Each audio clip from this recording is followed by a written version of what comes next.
Hello! Today we are going to be talking about growing pains. So I feel like I'm in a pretty transitional part of my life right now. I've been getting this call to shift my energy into pursuing things that really help support me and what I'm meant to do here on earth. That's actually why I created this YouTube channel. I want to find my community of people, and I also want to provide, the tools that I wish that I had when I was earlier on in my journey. And I also want to grow with you because I'm still learning a lot every single day, and I'm going to continue to learn for the rest of my life. Having this space is just a wonderful opportunity for me to show up. And I'm really hopeful that by just being me and by showing up, some amazing things can happen. Because that's what I believe for every single person. Our medicine is in being authentic, and our medicine is in showing up and living our purpose. And our purpose isn't our career. I mean, it doesn't have to be. For me, our purpose is just like what I'm here on earth for. And part of that is to be weird and spread joy and be happy, and it's as simple as that. I realize that I haven't even fully introduced myself on this channel and what I do. So my name is Mika, and I do energy work, and I am an energy practitioner. I specialize in shadow work, and I help hold space for people as they shine a light on themselves and they uncover maybe blockages or patterns or things that inhibit them from being able to fully show up as their authentic and whole self.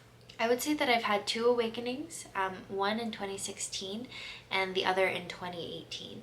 And so around 4 to 6 years I've been on this path, and it's been very interesting to say the least. I do plan on sharing more about those awakenings in the future, but like I said, today I want to talk about growing pains. I've been getting the call to show up, and showing up fully requires some growth on my end. I released a podcast episode 2 years ago about growing pains as I was going through a transition then as well. And so I'm going to be sharing basically the same information from there, but as it applies more in present tense. Sometimes when we're growing, it can be like there's a battle going on inside of us. One part of us is so excited and ready for this change and transformation, fully excited for the possibilities of what it can bring.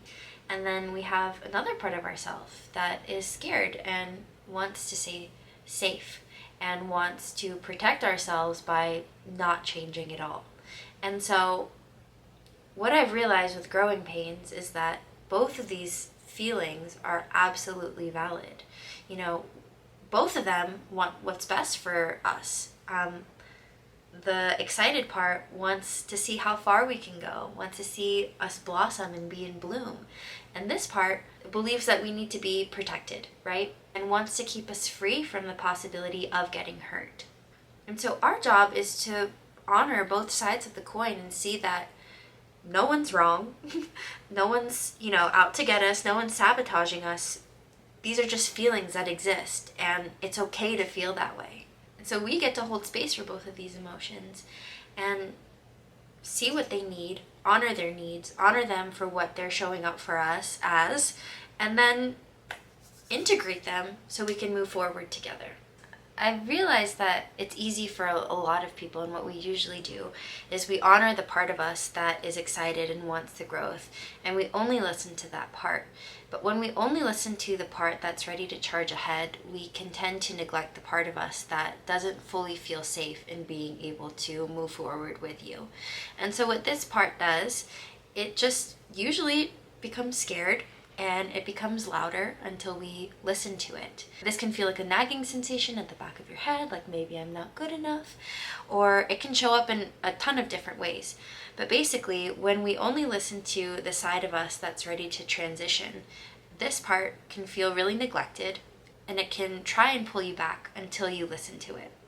Now, if you only listen to the part of you that is not fully ready for the change, if you decide to never move, you're going to feel uncomfortable as well. So only listening to one side or the other doesn't really provide any benefit for anyone. What I find that works for me is, like I said, honoring both sides, seeing them for what they are, seeing that they both have an agenda and they both think that their agenda is correct. And so it's all about speaking to these parts of ourselves and asking them what they need in order to feel supported so that they can come together, work together, so that everyone can be satisfied and we can move along on our path. So as excited and hopeful as I have been about creating this channel, I've noticed that I have still been partaking in patterns that have been not allowing me to fully show up still. And that's been frustrating me. But at the same time, it's also pointing me to the fact that there's a part of me that still doesn't feel ready.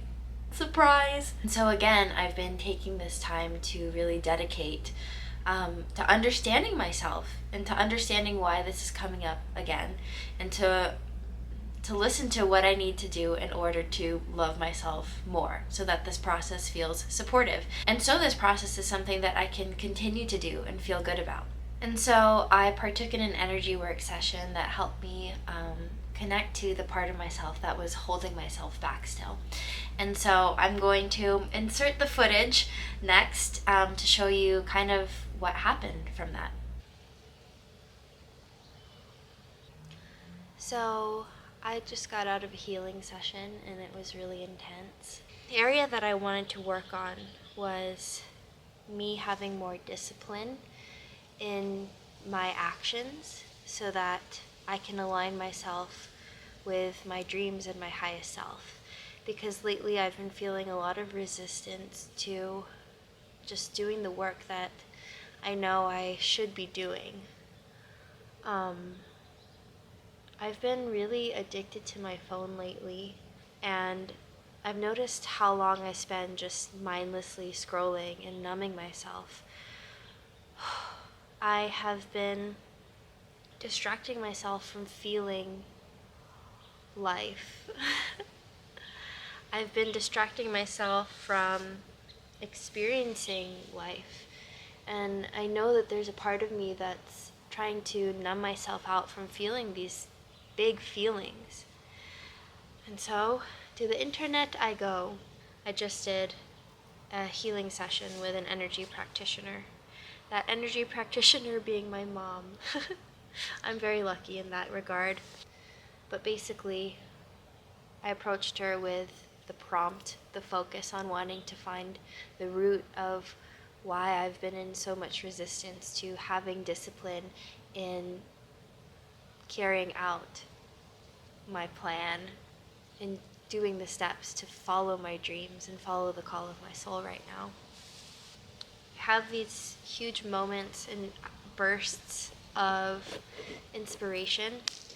It's like in my head I fully believe in myself. It's like, oh my God, yes. Even in my body I can feel it, like, yes, this is going to work out. This is the path, this is the way, like I'm excited. And then it comes to doing the physical actions of it, and I just like hit a wall sometimes, and it's just this big block that's just... On top of that, it can be really frustrating and even start like shaming myself for getting distracted.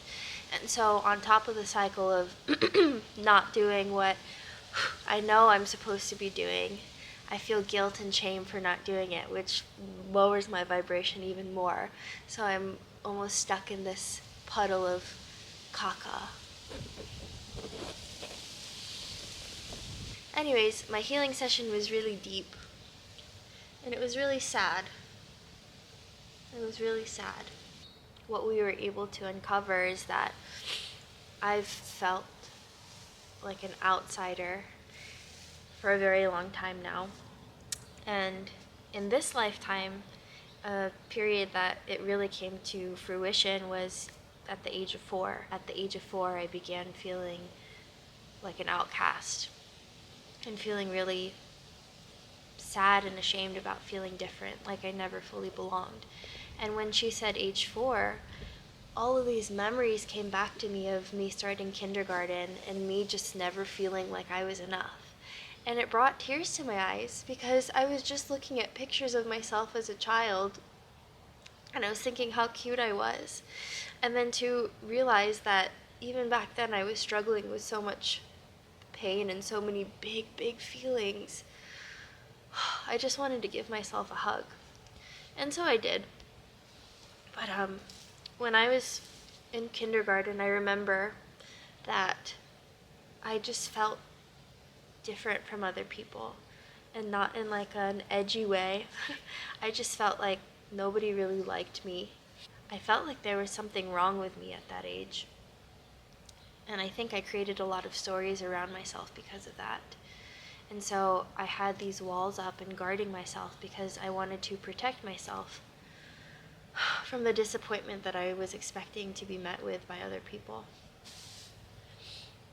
I don't know how much was self-imposed or just things that I created stories around for myself, or what was true, but I know that all of it is valid.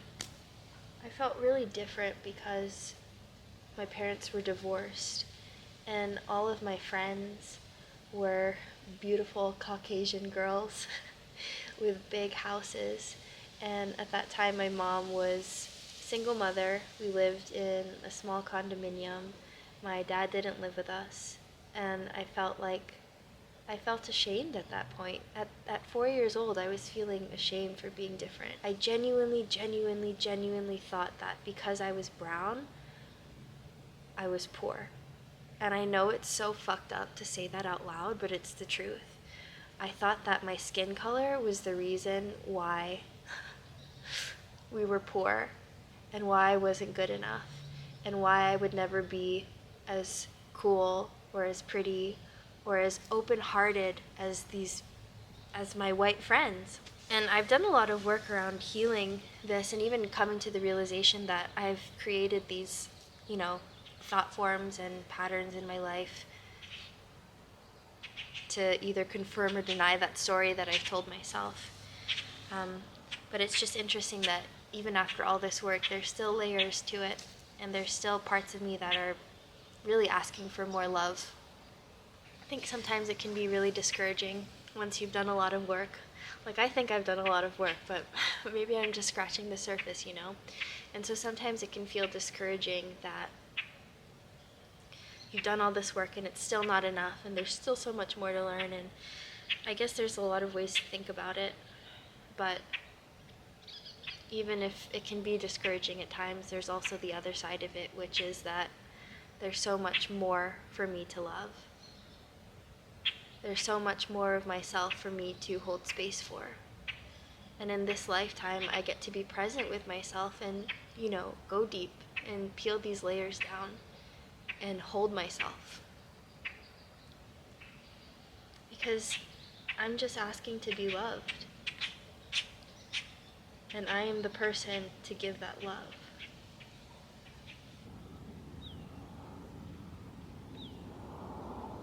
A word that was prominent and kept coming up in our session was discouraged, feeling like my efforts were useless, that they would never be enough, and that I would never be enough either. I remember having a lot of anxiety when I was younger about people liking me, and I was really confused with why it felt so difficult to be accepted when it seemed so easy for others. I had forgotten how strongly that I felt that way before, and so now, with this remembrance, I have the opportunity to give myself what I desperately needed then, which is love. I get to hold space for little me and let her know that no matter what, I will always be there for her. I will never reject you, and I have the tools, the resources, and the knowledge now to meet your needs and support you.